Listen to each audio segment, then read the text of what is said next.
Yeah, how we doing there, folks? It's now about 3:30 in the morning. It's now Wednesday. I think it's the 22nd day of August 2007, and we've been absolutely flogged tonight on jobs. We've been out to halfway to Hermannsburg. We've had chest infections, we've had dog bites, and we've had just about a little bit of everything. A lot of post-ictals at this time of year, alcohol withdrawals, people who simply degrade and probably their own worst nightmares for their own health. They don't do much for themselves. It's pretty tiring. We're about to, hopefully that may be our last job. We might be able to get back to the centre now and catch up on a bit of rest before carrying on to Earth Sanctuary tomorrow morning. So I'm at Alice Springs Hospital at the moment, just dropping our last patient off, and I guess we'll catch you guys very shortly. There you have it, folks. We'll catch you in a couple of hours. Take it easy from Alice Springs. Good morning there, folks. It is now well and truly into the day of the 22nd of August 2007. It's about 9:30 in the morning. Just got back from St Johnny's. Had an all-night slam dunker of a ripper, snapper, snorter of a night, and just seemed to plough right through a 14-hour shift, and jobs just kept rolling in from rendezvous to Royal Flying Doctor services coming in from all sorts of areas, Yuendamu and Tennant Creek and all the good stuff, and also lots of early jobs for people with abdo pain and all the rest of it.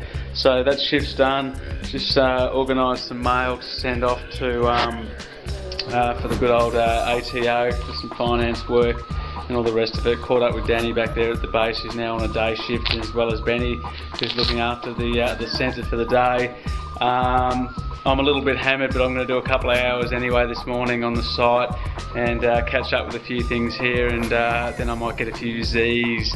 So all very good. It's a sparkling, beautiful day in the Red Centre. I'll be able to see all that there behind me, and it's nice to be back here anyway. So anyway, guys, good on you. Hope you guys are well. We'll catch you shortly. You little beauty.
It never ceases to amaze me when it comes to the health of human beings, particularly out within the ambulance work, just what state of health people manage to get themselves into.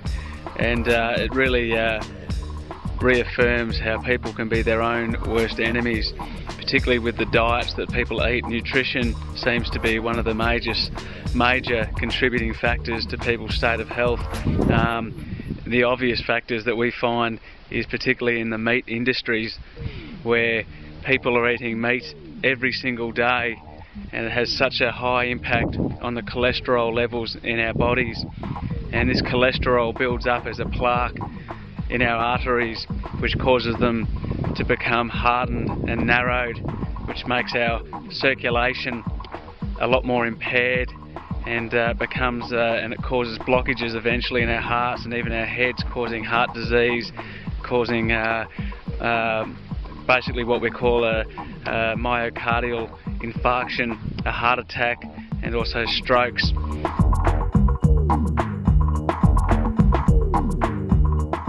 And it's amazing how much this high cholesterol level in our meat is contributing to the decline in health, and heart disease being one of the biggest killers in the Western world.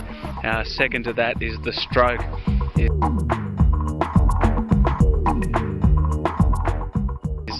Which is effectively almost like a heart attack of the head, where there's a cerebral bleed or a blockage, which causes oxygen to not get access to a certain part of the head.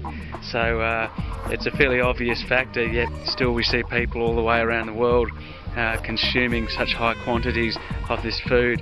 There's nothing wrong with it, it's just the amount that we have of it is far too much. Second to that, that meat industry also has such a high consumption. It consumes more water than all other industries combined. It also is a major contributor to deforestation and the destruction of rainforest, so that we can actually accommodate all this meat, all this livestock around the world. To produce 1 kilo of meat, we can produce nearly 350 kilograms of vegetable produce.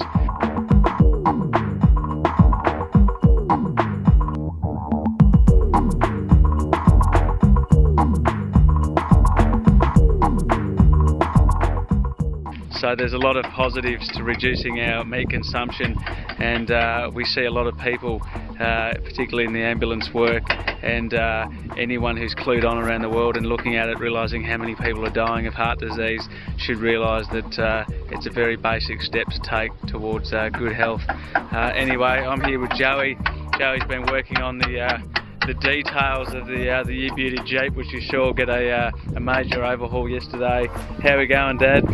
Yeah, just making some plates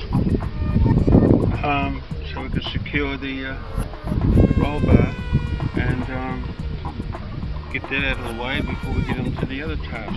So I'll just make some plates for these guys so we can secure them underneath, like so. And then we can secure the bugger and do the cosmetic stuff, make it look pretty again, you know. She's looking good, Dad. Did you hear any news last night from around the world? There's obviously the U-Beauty Hurricane Dean picking up there in the Gulf of Mexico. That looks like a bit of a cracker. That's right. And some heaps of storms going on. I've seen storms in China and off Taiwan area. There's lots of storms coming in and impacting there. Lots of floods. August, September, supposed to be the vital months as far as weather change. So there's a couple of volcanic eruptions too taking place. Just remembering 2005 when even up there in the United States, up near the Gulf of Mexico, had over 25 cyclone depressions built up, which is a massive increase compared to usual. And again, the season's just began, so they're in a bit of strife up in that region, but it's same going back here for Australia, with warnings now occurring over there in Queensland. Just last year we had heaps of cyclones building up off the northwest coast of Western Australia.